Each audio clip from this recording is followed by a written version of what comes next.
गणपति सद्गुण सदन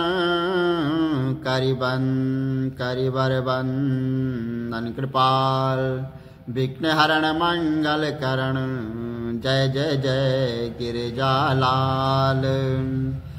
जय जय जय गणपति गणराजो मंगल भरण करण शुभ काजू। जय गजवंदन सदन सुखदाता विश्व विनायक बुद्धि विता विधाता वक्रतुंड शुचि सुंड सुहावन तिलक त्रिपुंड भाल मन भावन रजत मणि मुक्तन उर्माला स्वर्ण मुकुट सिर नयन विशाला पुस्तक पाणि कुठार शूला मोदक भोग सुगंधित भूलम सुंदर पीताम्बर तन साजित चरण पादुका मुनि मन राजित धनि शिव सुवन सदा गडानन भ्राता गौरी ललन विश्वविख्याता रिद्धि सिद्धि तव चमर सुधारे मूषक वाहन सोहत द्वारे। कहो जन्म शुभ कथा तुम्हारी अति सुचि पावन मंगलकारी। एक समय गिरिराज कुमारी पुत्र हेतु तप कीनो भारी।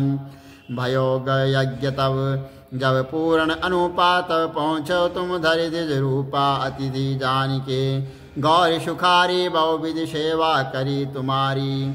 अति प्रसन्न है तुम वर दीना मातु पुत्र हित जो तप की नाम मिलई पुत्र तो ही तुम्हें बुद्धि विशाला बिना गर्भ धारण यही काला गणनायक गुण ज्ञान निधाना पूजित प्रथम रूप भगवाना अस कहीं अंतर ध्यान रूप है पालन पर बालक स्वरूप है बिनु शिशुरुदन जब तुम ठाना लक्ष्य मुख सुख नहीं गौरी समाना सकल मगन मुख मंगल गावई नवते सुरन सुमन वर्षाए सुम शंभु उमा बहुदान लुटावई सुर मुनि जन सुध देखन आवई। लखयति आनंद मंगल साजा देखन भी आए शनि राजा निज अवगुण शनि महामाई बालक देखन चाहत नाई। गिरजा कुछ मन भेद बढ़ायो उत्सव मोर न शनि तुम्हें भायो कहन लगे शनि मन संकुचाई कहा करो शिशु मोह दिखाई नहीं विश्वास उमावर भयो शनि सो बालक देखन कायो। पंडित शनीन्द्र के कोण प्रकाशा बालक सिर उड़ो गयो आकाशा गिरी जा गिरी विकाल है धारिणी शो दुख दशा गयो नहीं वारिणी हाहाकार मचो कैलासा शनि की नौ लखी सुत का नासा तुरंत गरुड़ चढ़े विष्णु सिधाए कट चक्र सो गए गज सिर लाए बालक के दड़ ऊपर धर्यो प्राण मंत्र पढ़े शंकर डरयो नाम गणेश शंभु तब कीने प्रथम पूज्य बुद्धि निधि वर दीने। बुद्धि परीक्षा जब शिव कीना पृथ्वी कर पर दीक्षिणा लीना चले सडानन मरई भुलाई रचे बैठे तुम बुद्धि उपाई। चरण मातु पितु के दर लीने तिनके साथ प्रदीक्षण हीने धनि गणेश गई शिव ही हर्ष्यो नवते सुरन सुमन बहु वर्ष्यो तुमरी महिमा। बुद्धि बढ़ाई शेष सहस मुख सकेन गाई मैं मति ही नामलिन दुखारी करो कौन विधि विनय तुम्हारी। भजत राम सुंदर प्रभुदासा लग प्रयाग गंगर दुर्वासा।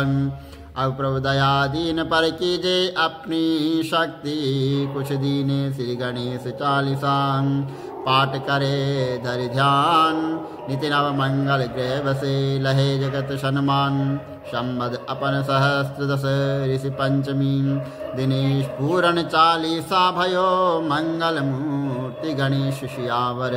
राम जय जय राम मेरे प्रभु राम जय जय राम गणपति गणेश भगवान की जय। गजाननं भूतगणादिसेवितं कपितजम्बों फलचारुभक्षणम् उमासुतं शोकविनाशकारकं नमामि विघ्नेश्वरपादपङ्कजं कर्पूरगारं करुणावतारं संसारसारं भुजगेन्द्रहारं सदा वसन्तं मृदहारविन्दे भवं भवानी शयितं नमामि। बोलो गणपति गणेश भगवान की जय। श्री गणेश चतुर्थी व्रत। गणेश चतुर्थी का व्रत रखकर शाम के समय स्नान करके लाल वस्त्र धारण कर गंध पुष्पादि से भगवान गणेश जी का लड्डुओं सहित पूजन कर और चंद्रमा को आज्ञा देकर और नमस्कार करें। फिर भोग लगाकर सब परिवार सहित भोजन करें और ऐसे करने से सुख सौभाग्य एवं सुख संपत्ति की प्राप्ति होती है। गुरु गणपति गणेश भगवान की जय। फाल्गुन कृष्ण पक्ष कृष्ण चतुर्थी व्रत कथा और विष्णु शर्मा नामक ब्राह्मण की कथा है। तो आइए सुनते हैं भगवान गणेश चतुर्थी व्रत कथा। पार्वती जी पूछती है कि हे लंबोदर, फाल्गुन कृष्ण चतुर्थी को गणपति की पूजा अर्चना कैसे करें और कैसे करनी चाहिए? इस महीने में गणेश जी का पूजन किस नाम से होता है और आहार में क्या लेना चाहिए? तो भगवान गणेश जी ने कहा, हे माता, फाल्गुन चतुर्थी को हेरम्ब नाम गणेश जी की पूजा करनी चाहिए और पूजा का विधान पहले कही गई विधि के अनुसार ही करना है। इसमें खीर और केनर का पुष्प मिलाकर गुलाब मांस की लकड़ी से हवन करना चाहिए और विद्वानों के मत अनुसार भोजन में घृत और चीनी लें। इस बारे में पहले के समय में एक कथा सुनाता हूँ। जैसा कि युधिष्ठिर के प्रश्न के उत्तर में भगवान श्री कृष्ण जी ने कहा था, श्री कृष्ण जी ने कहा कि पुराने समय में योनास नाम के एक राजा हुए थे और वह बहुत उदार धर्मात्मा और देवताओं एवं ब्राह्मणों की पूजा करने वाले थे। उसके राज्य में विष्णु शर्मा नाम के एक विद्वान ब्राह्मण रहते थे और वे वेदों के ज्ञानता तथा धर्मशास्त्र का अनुसरण करने वाले थे और उनके 7 पुत्र हुए। वे सब धनी थे, लेकिन आपसी बैर भाव की वजह से वे सब अलग अलग रहने लग गए। उनके पिता हर एक पुत्र के घर कर्मशः एक एक दिन भोजन करते थे और धीरे धीरे वहाँ वृद्ध होकर जो है दुर्लभ हो गए। वे अपनी पुत्र वधुओं द्वारा अपमानित होकर रोते रहते थे। एक बार विष्णु शर्मा गणेश चतुर्थी का व्रत रखकर अपनी बड़ी पुत्र वधु के घर पहुँचे। उन्होंने कहा, हे बहुरानी, आज मैंने गणेश जी का व्रत किया है, तुम पूजन का सामान सब जो है इकट्ठा कर दो। गणेश जी खुश होकर बहुत धन देंगे। यह सुनकर कठोर वाणी में बोली कि हे ससुर जी, मुझे घर के कार्यों से ही अवकाश नहीं मिलता है और मेरे पास फिजूल के कामों में पड़ने का वक्त नहीं है। आप सदैव ही कुछ न कुछ कार्य बताते रहते हो। आज गणेश जी का व्रत करने को कह दिया। मैं गणेश व्रत को नहीं जानती और ना मैं तुम्हारे गणेश जी को जानती हूँ। आप यहाँ से चले जाइए।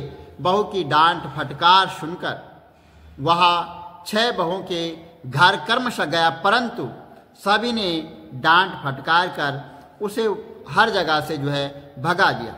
सभी जगह से अनादर पाकर वह दुर्लभ शरीर ब्राह्मण बहुत दुखी हुआ और अंत में वह छोटी बहू के घर जा बैठा। छोटी बहू निर्धन थी। वह संकुचिता हुआ मन में संकोच करता हुआ बोला कि अरे बहुरानी, अब मैं कहाँ जाऊँ? सब बहू ने मुझे डांट फटकार कर इधर से उधर भगा दिया है। मैं तेरे पास तो व्रत के सामान को इकट्ठा करने का अगर कोई साधन है तो इकट्ठा कर ले, वैसे मुझे कोई भी साधन तेरे पास सामान इकट्ठा करने का नहीं दिख रहा है। मैं स्वयं भी बहुत वृद्ध हो गया हूँ और हे कल्याणकारी बहू, मैं बार बार विचरता हूँ और विचार करता हूँ कि इस व्रत को करने से सिद्धि मिलेगी और सभी दुखों का नाश हो जाएगा, अपने ससुर की यह बात सुनकर बहू बोली कि हे ससुर जी, आप इतने परेशान क्यों हो रहे हैं? आप स्वेच्छापूर्वक व्रत कीजिए, आपके साथ मैं भी इस व्रत को करूंगी, इससे हमारे दुखों का नाश हो जाएगा। ऐसा कहकर छोटी बहू कहीं से भीख मांग कर लाई और उसने अपने तथा ससुर के लिए अलग अलग लड्डू बनवाए और उसने चावल, चंदन, फूल, फल, धूप, दीप, नैवेद्य जो भी सामग्री होती है सब पृथक पृथक करके ससुर के साथ पूजन किया और उसके बाद आदर से ससुर को वहाँ पर भोजन करवाया। भोजन की कमी के कारण आप कुछ ना खाकर तो वो भूखी ही रही और हे महादेवी, आधी रात के बाद ससुर को उल्टी दस्त होने लगे, जिससे उनके दोनों पैर गंदे हो गए। उसने अपने ससुर के पैर धुलवाए और शरीर पहुंचा। वह दुखी होने लगी कि मुझ अभागिन के कारण आपकी ऐसी दशा क्यों हुई? हे ससुर जी, रात्रि में अब मैं कहाँ जाऊं? मुझे कोई उपाय नहीं सूझ रहा है, या मुझे कोई उपाय बताइए। सारी रात विलाप करते रहने से अनजाने में उसका जागरण भी हो गया और जब वह सुबह हुई और छोटी बहू क्या देखती है कि उसके घर में हीरे, मोती और मणियां बिखरी पड़ी है और घर में प्राचिष्ट हो रहा है और उसके ससुर के उल्टी दस्त भी बंद हो गए हैं। और हैरान होकर वह अपने ससुर से पूछने लगी कि ये क्या हुआ, यह धन किसका है और इतने हीरा, मणि, मूंगा आदि मेरे घर में कैसे आए और कहाँ से आए? हे ससुर जी, हमें कोई चोरी में न फंसा दे और या तो किसी ने कोई घर में तो नहीं डाला है। बहू की बात सुनकर ससुर ने कहा कि हे कल्याणी, ये सब तुम्हारी श्रद्धा और भक्ति का फल है। तुम्हारी भक्ति से ही भगवान गणेश जी प्रसन्न हो गए हैं और उन्होंने इस व्रत के करने से तुम्हें इतना धन दिया है। बहू कहने लगी कि हे ससुर जी, आपकी कृपा बस गणेश जी हम पर प्रसन्न हो गए हैं, मेरी निर्धनता दूर हो गई है और मुझे अपार धन संपत्ति प्राप्त हुई। आप धन्य हैं, आपकी कृपा से ही मैं धन्य हुई। अब छोटी बहू के घर में अपार धन संपत्ति देखकर अन्य बहू बहुत क्रोधित हुई। वह कहने लगी कि बूढ़े ने अपना सारा जमा किया हुआ धन छोटी बहू को दे दिया है। भाइयों को आपसी कलह को देखकर विष्णु शर्मा भयवश कहने लगे कि इसमें मेरी कोई गलती नहीं है। छोटी बहू को केवल इस व्रत के करने से भगवान गणेश जी प्रसन्न होकर उन्होंने कुबेर जैसी संपत्ति प्रदान की है। हे बहू, मैंने पहले तुम्हारे घर जाकर इस व्रत करने को कहा था, परंतु तुमने मुझे वहाँ से डांट फटकार कर वहाँ से भगा दिया और छोटी बहू ने भीख मांगकर इस व्रत को किया और इस व्रत के करने से भगवान गणेश जी उस पर प्रसन्न हो गए और इसको अपार संपत्ति प्रदान की है। गणेश जी कहते हैं कि हे माता, उस ब्राह्मण के 6 बेटे गरीब, रोगी और दुखी हो गए, सिर्फ छोटा बेटा ही धनवान बन गया। वह 6 परस्पर बराबरी करते हुए फाल्गुन कृष्ण चतुर्थी का व्रत करने लग गए। इस व्रत के फलस्वरूप वह सब कर्मशः वहां पर फिर दोबारा धनवान बन गए। इसी तरह जो लोग इस व्रत को करेंगे वह भी धन धान्य से पूर्ण रहेंगे। और भगवान श्री कृष्ण जी कहते हैं कि हे युधिष्ठिर, गणेश चतुर्थी के व्रत को करने से राज्य की इच्छा वाले को राज्य प्राप्त होता है और अतः हे राजन, आप भी इस व्रत को करें। इस व्रत के प्रभाव से आप कष्टों से मुक्ति पाकर राज्य का सुख भोगने लगेंगे। कृष्ण जी की यह कथा सुनकर युधिष्ठिर जी अति प्रसन्न हुए और इस व्रत को करके भगवान गणेश जी की अनुकंपा से संपूर्ण राज्य के शासक हो गए। बोलो गणपति गणेश भगवान की जय।